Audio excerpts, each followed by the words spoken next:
Hi, welcome everyone to LASBA Podcast. This is Steve DeRoos, Executive Director for LASBA. Thanks for joining us. And before we get too far into this podcast, which you're really going to like, make sure you do like our content and also become a subscriber. That way you'll get all of our content and you won't miss anything. And I just want to encourage you that all our content is up on our LASBA website and it's also on YouTube. So all of our 20-some that we've done are up there, and so we're going to be adding more and more. So today we have a special guest. We have Mr. Sam Noel, Pastor Noel. And Sam, explain who you are and how you got here. Yeah, Pastor Steve, church planting pastor of Grace Redeemer Church in West Anaheim. I have the joy and privilege of serving there since 2022 when we planted in January, and haven't looked back since, and the Lord has just blessed us in so many ways. But I'm glad to be a LASBA church, and just great to be with you. Yeah, what's your background of how'd you come to faith? Yeah, so I met the Lord in 7th grade, was baptized in 8th grade. It was just my youth pastor who was preaching that week on a Sunday, and he preached a powerful gospel-centered message, and he asked us at the end of that sermon, and if you died today, if you got hit by a truck, would you know where you're going? And I realized then that my parents couldn't save me, that never missing a Sunday service wasn't going to take me to heaven to be with the Lord forever and ever. So I realized then and repented of my sins and believed in Jesus Christ and never looked back. It wasn't some crazy, hey, I was a drug lord and the Lord saved me and I met Jesus, but it was a faithful youth pastor who wasn't perfect, but he knew the gospel. He had a deep conviction to share that with people, and he did it on that Sunday morning, faithfully preached, and I never looked back from there and got baptized as a result. Sounds like it was what I call impact preaching. It was. You can say a lot of things and not have an impact. Amen. But if you say it with an impact, and that comes from passion. So how does Sam become a church planter? What happened inside of Sam?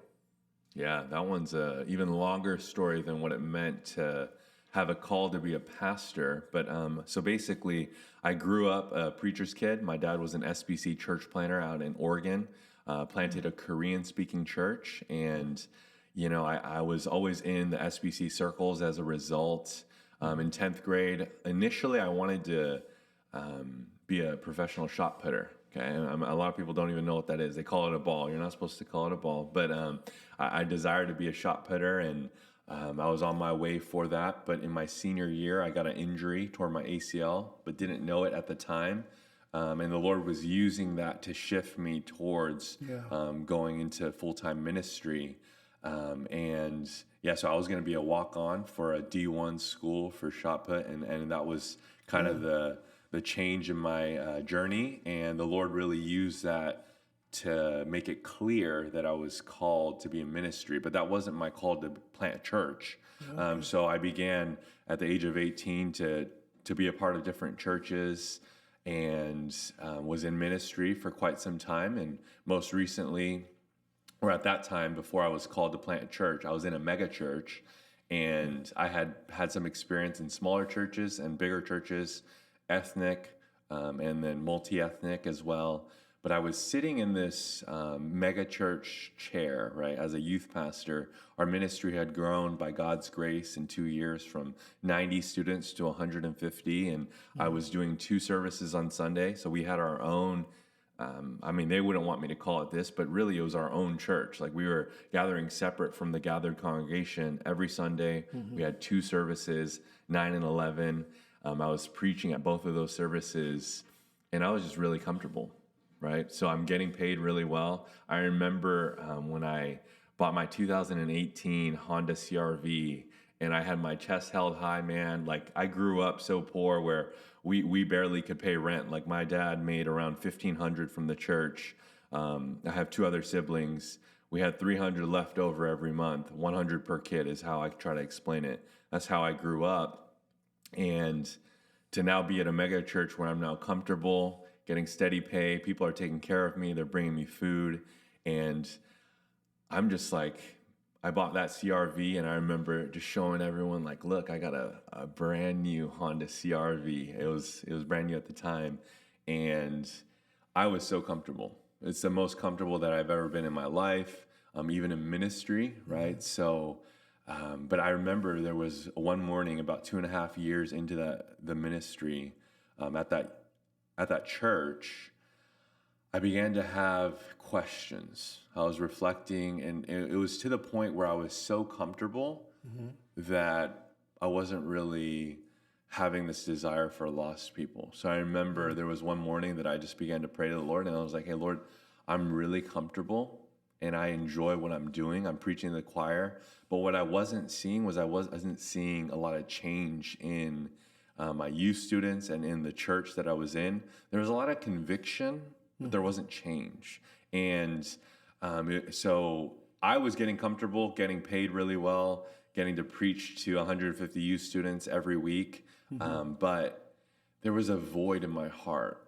And the Lord was beginning to massage that and reveal that to me, to the point where he showed me, he was like, hey, Sam, like there's something deeper that I want to do through your life. And it was then that I began to see that the Lord was planting in my heart a desire to plant church. And I remember praying to him and saying, hey, Lord, if you're going to have me in the United States, I want to reach lost people. And that was when the Lord showed me that it's not going to be in this ministry. And that's not to say the church that I was a part of was not a faithful church. It's a faithful church. The senior pastor was a faithful man of God who preached God's word faithfully. And the people who were coming out, a lot of them maybe nominal Christians, but there were a lot of faithful Christians who were hearing the word. It's just we weren't reaching a lot of lost people. We were growing. There was a lot of transfer growth, and that's meaningful. We need churches that are able to have transfer growth. But for me, it was just like there's a burning desire to reach lost people. And our church plant now, we call it the least, the lost, and the last. And we weren't having a lot of that. So the Lord put that on my heart. So I began to have a conversation with my senior pastor, and it actually ended up being a good transition for our church. And so that was when I began to pursue other churches, not actually just for, hey, take a staff position, get comfortable again, but it was to go to a church where I could learn about church planting, right? Because I had to be humble. I had to realize all my ministry were in established churches. I didn't really know the church planting world outside of my dad who planted a church. So I began to pursue residencies and internships, and I did one at various churches before planting our church and going through the Send Network to plant church. So that was kind of how the Lord put it in my heart to plant church. Okay. So we were talking a little bit earlier, before this podcast started, about your church kind of has a planting mentality. Tell me a little bit about that. Yeah, we do. So when we were 7 people, right, we started with 5 people. When we were 7 people, there was someone in our congregation who wanted to go overseas as a missionary. And for me, learning the things that I did from church planting and how multiplication and growing and getting self-sustaining and all that, I was thinking, man, we can't send this guy out until our church grows to a certain number. We get financial stability, we get numerical stability. But I was like, man, the Lord called me to reach lost people. And if I don't care how big my congregation is, to be honest, 7 people, that's smaller than, I think I had when I was in youth ministry with 150 students, I had 30 plus leaders. So, 7 people in my church, that's not much. We're barely keeping the lights on in my living room, right? So it was then that I was like, hey, we gotta send this brother out. We gotta be missional from the get-go. Yeah. If we're not gonna be missional now, we can't just say we're gonna be missional when we're 50 people, 100 people. So 7 people, let's bless this brother, let's send him out. And then when we hit around 15 people, we began to have church planners who I got introduced to that came across our church. And it's to the point where we're still under 30 people, but I have 3 church planners, okay? An Ethiopian brother, an Indian brother, and a Korean brother. So 3 individuals who want to plant churches. So the Indian brother wants to to reach the Indian diaspora, Telugu speaking church, but he has an expertise in disability ministry. So he wants to reach disabled students, children, even adults. And that's big coming from an honor shame culture. So that brother has that passion. And then the second is an Ethiopian brother who wants to reach the diaspora, Ethiopians in the SoCal community, which there's several thousands of those individuals. And a lot of them actually ended up fleeing Ethiopia from persecution to get here. So he wants to reach those individuals. And then I have a Korean brother, a 1.5 generation. He actually doesn't want to plant a Korean church or just simply an English-speaking church. He actually wants to reach Native Americans on the Paula Reservation, and he's learning that language that they speak. And there's only about 700 of them. So he's passionate to do that. So I have 3 individuals who the Lord has put in our church, and I remember complaining one day, vulnerably, brother, to the Lord and just saying, Lord, grow our church first. Get us to 50 people, some donors, right? Like get us to 75, like faithful members, right? Because we do meaningful membership. And I think we were actually not even 15, we were 12 members. And I'm like, Lord, you're sending me people who want to be with our church for a season, and I want to invest in them, but we need some stability, Lord. Like give us that. Sure. But the Lord began to show me, like, this is the way he's going to work. And I've just had influxes of church planners that I've been investing in, and these are just 3 of them. Okay. So you're helping them become church planters. And so we're also talking about that you're also going to be starting a class. Tell me a little bit about that. Yeah, so what has happened is, so I have 3 church planners just within my own little church plant, but I also help do some assessments for the North American Mission Board on the Korean-speaking side. And through that, I've met more planters, and a lot of planters who have a heart for the margins, the least, the lost, and the last. Yeah. And a lot of them have been craving community and investment. They need to be loved and encouraged in the work that they're doing. All of these church planters, the ones who have already planted churches, they're all sub 50 members. And the ones who desire to plant churches, the 3 that are in my church, they're not expecting to be big churches, right? If you're planting in a community where there's 700 people, right? You're not going to be a 700-person church. You might be by the grace of God, but they're not expecting that.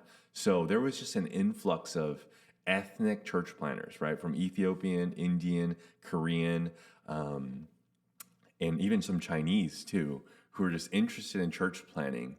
And they're like, hey man, we need more than just the L1, L2, L3 that you can get through NAM. We need more than a seminary class. We needed to learn from someone who's done the church planning thing, but also who can invest in us, do life with us, invest in us, and also connect us to other planters who need this community, where they don't feel like they're being judged, where, hey, you didn't hit self-sustainability, you failed, you're not going to do well.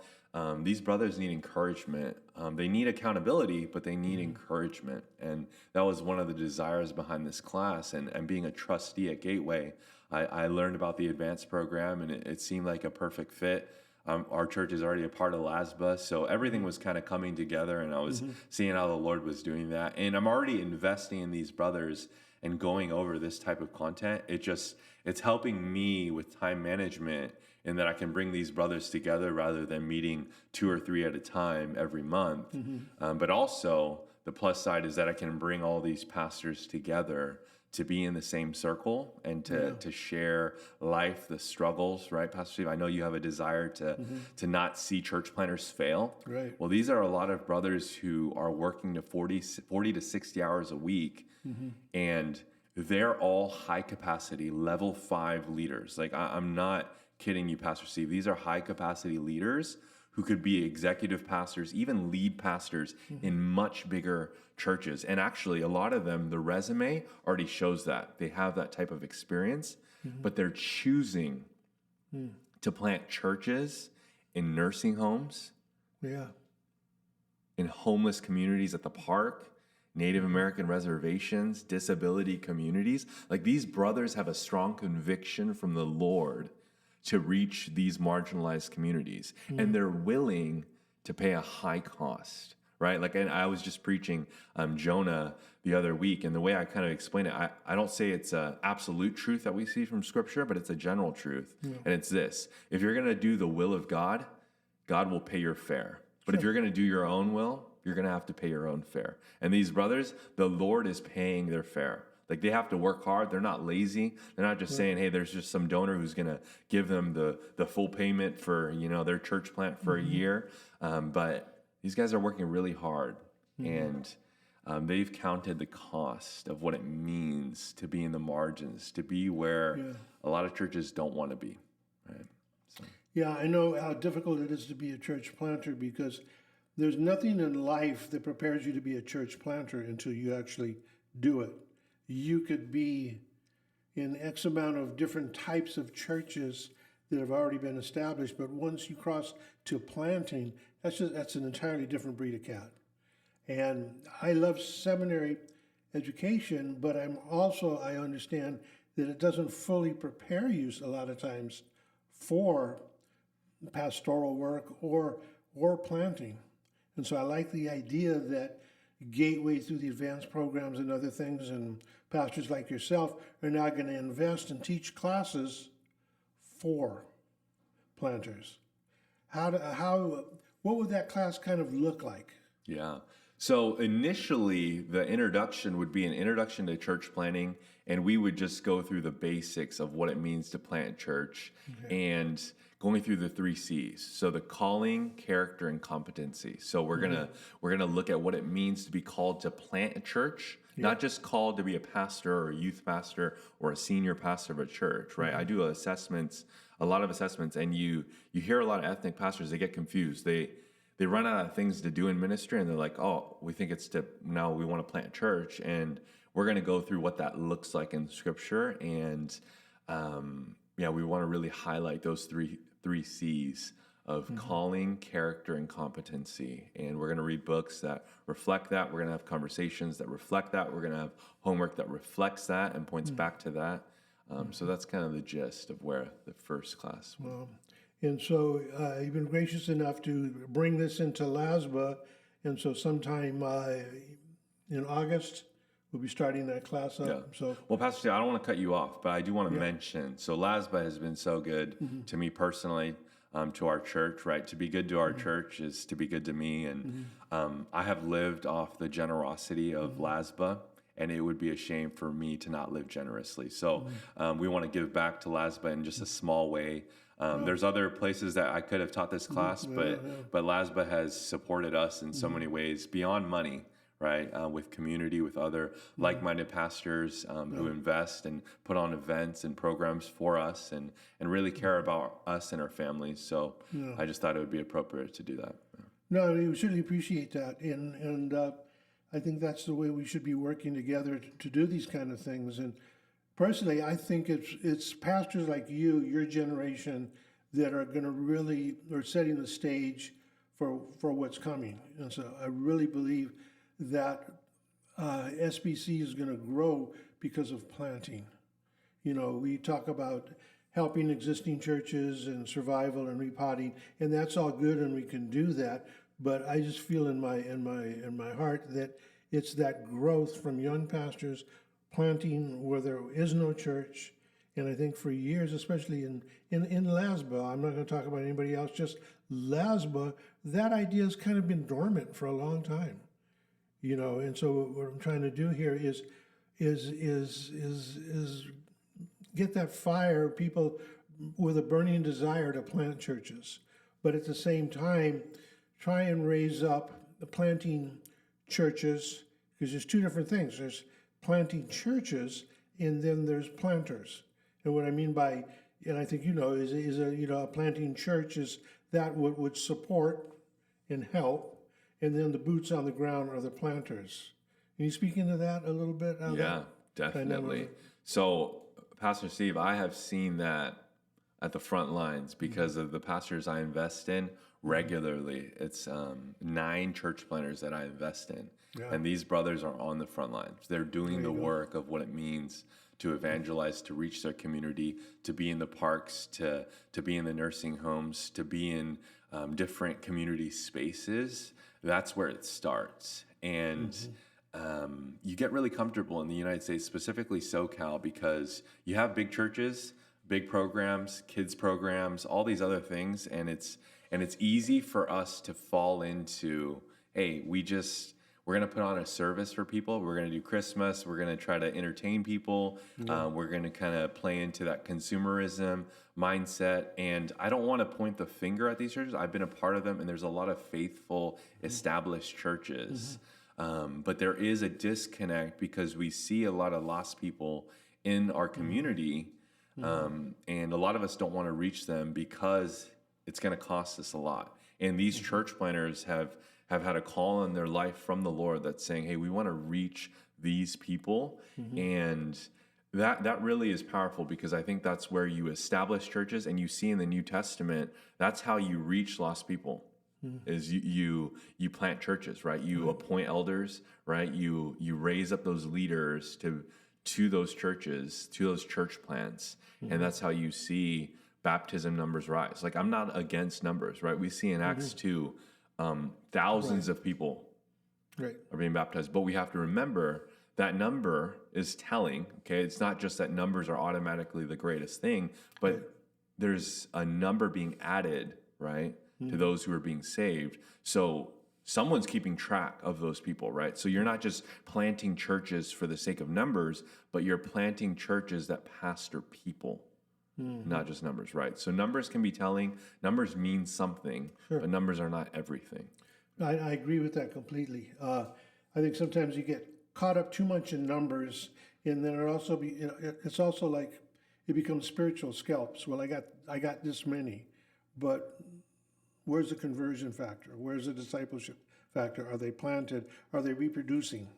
Rather than someone confessed Christ and I don't know where they're at.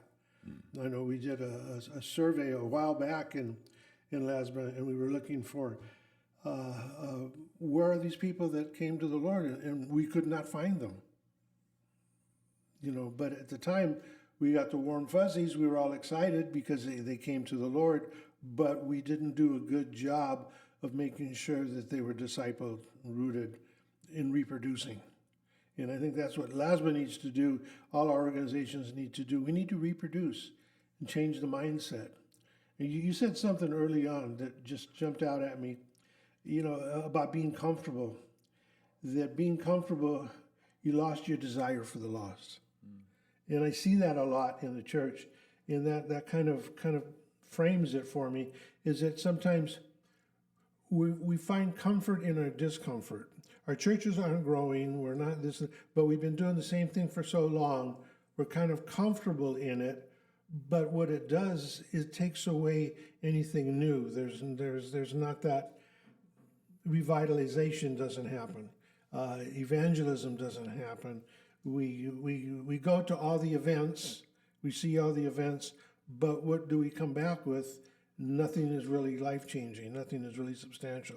It takes people, pastors like yourself, that are willing to do what others aren't willing to do.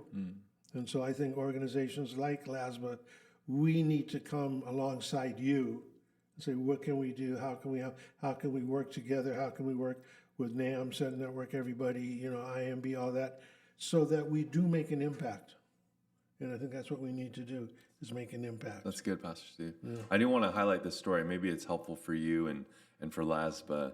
So one of the brothers who is assessed, he's endorsed as a church planner. He has to get annual reviews, right? You don't just continue to get funding. You have to meet certain marks. Sure. And this brother, I had another brother who was doing that annual report on him, and he gave me a heads up, like, hey man, he has to kind of change his model if he wants to continue to get support. And I confronted that church planner, and I told him, hey, we gotta adjust some things for you to continue in this work. And one of the things was fundraising, and he's not a good fundraiser. A lot of my ethnic planters aren't, because there's an honor shame culture. Naturally, they just think about it as asking people for money, which Sure. you are in a sense, but it's really more of, right, you're building a community of prayer warriors and people who are going to do this life with you, right? And one of the ways is giving generously financially towards that. Yeah. But he had told me he met with a donor and he was like, yeah, so even if you stop supporting us, I'm going to continue to do this work. And I was like, hey, that's good, brother, that you have that conviction from the Lord, but that's not what you want to tell one of your donors, right? They want to know that there's significance in the way they're giving, right? But I wanted to applaud the brother in that he has a deep conviction from the Lord, like he knows what he wants to do. And this particular brother, he's reaching nursing center in Buena Park, and he does weekly Sunday gatherings. That's his church. Yes, yeah, absolutely, yes. Yeah. And he is someone who has senior pastor experience. His church was over 150 people, but he was like, man, we're comfortable preaching the gospel. We have this awesome choir. We have awesome giving, right? But we're not reaching lost people. And now he just shared a story with me. I think last week we were eating together and he just shared with me, hey man, there was someone who was 88, doesn't have any family around. In fact, when he did have family around, he was being rejected, right? He was just left in this nursing home. But he met the Lord and he just did his last Sunday gathering before he went to be with the Lord. And he was almost in tears explaining that to me, sharing that story. And you could just see the enthusiasm and the passion and the pastoral heart he had there. And he was like, man, I don't care if there's any other recognition. I don't need a family. I don't need to have his family around. I don't need to have our church be bigger as a result of this. But it's just, he was looking at that person and his soul and how he met the Lord in such elderly age and how he could worship with him one last time before he sent him off to be in the arms of Jesus. And seeing that, it's like, man, I want to invest in these pastors. These guys are my heroes. And I don't just say that flippantly, like, I'm a church planter just like him, but man, I don't know if I could do that. I don't know if I could put, this person has all my planters except for one have a family, right? They have to provide. They're the breadwinner. And for them to say, hey, this conviction from the Lord, I'm going to take care of my family, but we're going to pay this high cost to reach these people. And it's so encouraging and convicting to me to the point where I want to change a lot of things that I'm doing in ministry as a result. So, And I think all of us have to touch that fire because it's contagious. You know, you smell the smoke, you get close to the fire, but it sends you out. And I think a lot of times we don't have victories because our motives are kind of selfish. We want a victory that's selfish as opposed to what is God doing. That's the real true victory. Amen. You know, when I was pastoring in Artesia, one of the things we had a ministry to a nursing home. That's good. And that we turned it into a church because these people were here. They weren't going to be going, their next step was the Lord. And so what more impactful ministry than walking someone to heaven's door? Amen. And so I think a lot of churches, it's not glamorous. You're not, people aren't going to applaud you. But is it God's work? Absolutely. Will you come away fulfilled? Will God bless you? Absolutely. In your church. So, yeah, all these kind of things, I think is a conversation we need to continue to have and broadcast out there. And I'm excited for it because it changes the metric. It changes the way we look at things. It changes the way we do things. It changes who we become, leaving what we once were.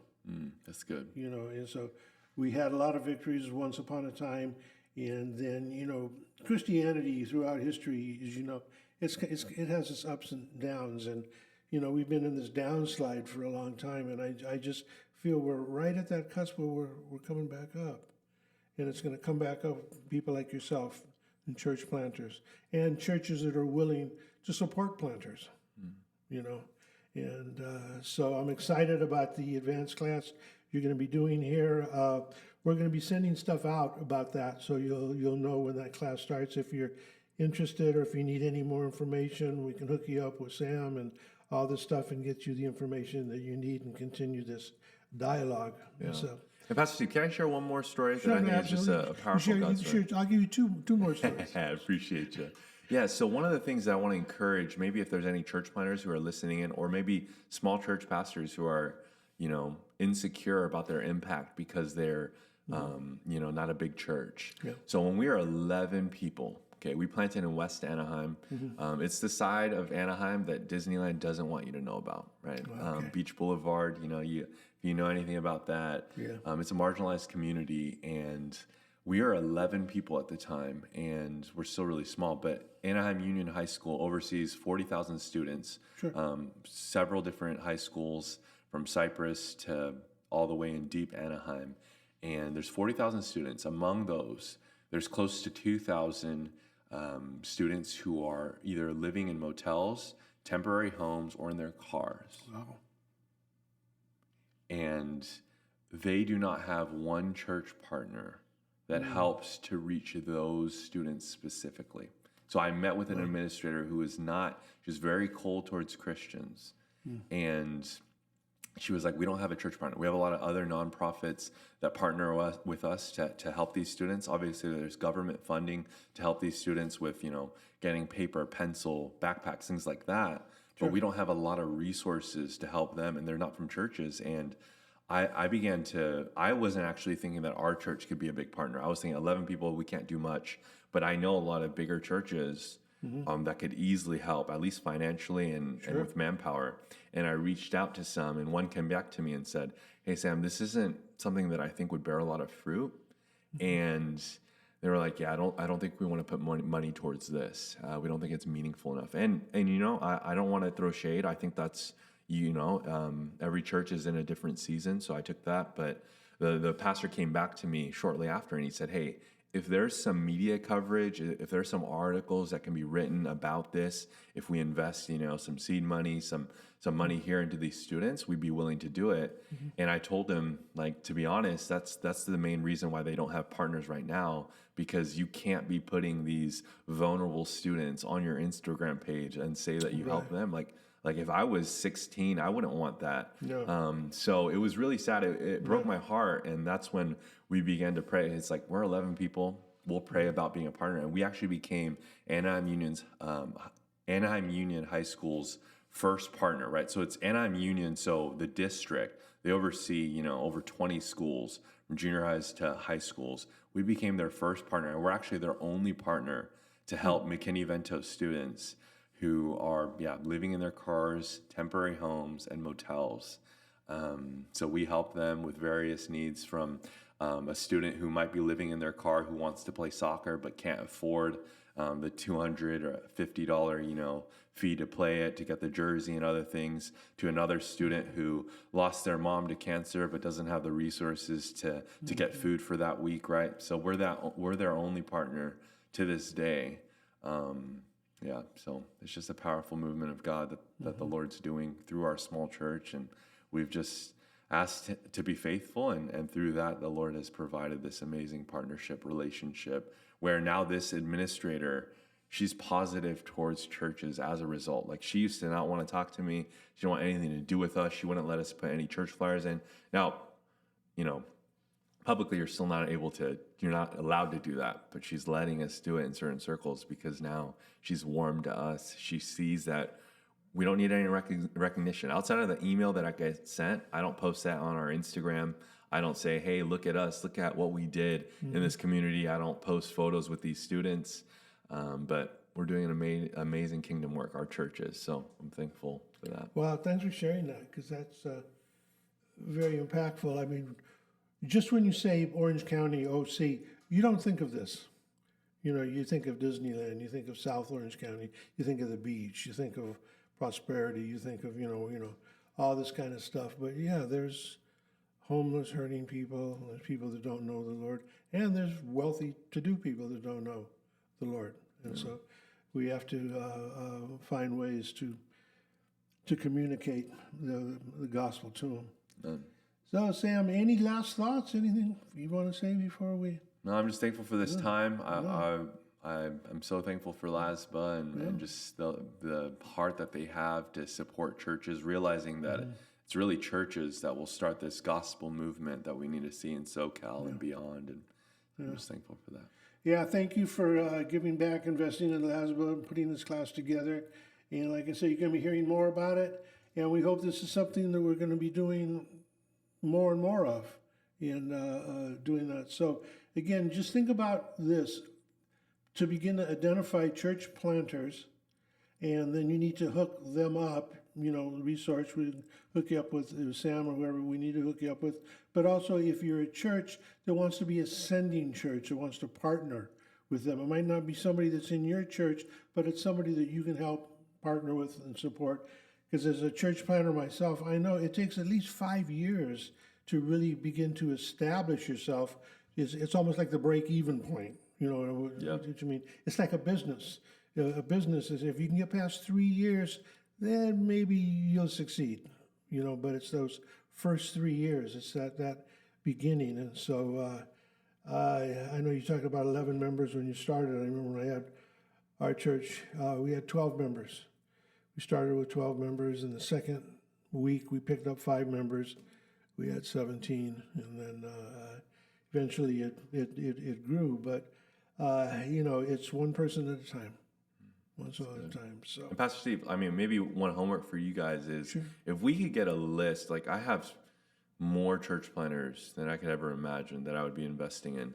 I would love to get a list of churches and pastors who have a desire to disciple, encourage, and just love on church planners, right? Okay. So that would be a great list to have because there's a lot of pastors that I'm meeting who have a heart for the margins, but they don't have a lot of mentors, other pastors that are encouraging them on this journey. A lot of it's like, hey man, if your church doesn't get to this number, you should just quit. You should just stop.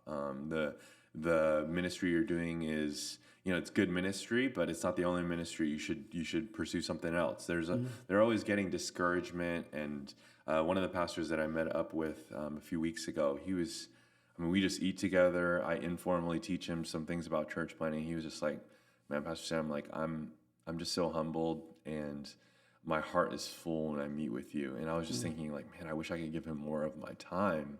And this is a pastor who's almost double my age. Honor shame culture, like you don't say that to younger pastors in his type of culture, but that's how much it meant to just sit with him, be an ear to him, give him some feedback, but also show that I really care for him. Sure. So I think these pastors, a lot of them are lonely, as you already get lonely as it is in ministry. Yes, you do. But for a church planner who's now, these guys, pastors, I want to continue to reiterate, these guys are not lazy guys. Yeah. Some of these guys, they get up at 3 a.m. every day to go to work. I didn't even know we print this many newspapers. One of them, man, delivers newspapers at 4:30 a.m. every Thursday. Drives all over LA and OC to do that. Yeah. And he works that hard so that he can care for an 88-year-old going to meet Jesus pretty soon in his home. Makes PB&J for him every day, prays for him, does Bible study for him. It's like, man, if you just worry so much about the size of a church, you miss out. What happens is you create margin even within that. Sure. So I want to make sure these pastors get invested in. I can only do so much as one individual, but there's just an influx of these pastors who I want to keep in this ministry and what they're doing. And in order to do that, we need other church planters and pastors and guys like you, Pastor Steve, who have been down those roads, who know how lonely it gets. They need some help. So yeah. Thanks, Pastor Steve. You're welcome. Thank you. Thanks for being here, Sam. And I hope all of you that are listening will remember to pray for Sam, for his heart, for his ministry, and the things that you're going through, because it's people like you that are going to make a difference, because you can impact so many people. So again, thank you for watching. Hit like, hit subscribe, and we'll see you soon. But don't forget, if there's anything that you need, please call the office, talk to us, and we'll see what we can do for you, because we're just servants of the servants. We're here to serve you. So Sam, again, thanks, and God bless all of you. We'll see you all soon. Thanks, Thank you. Steve.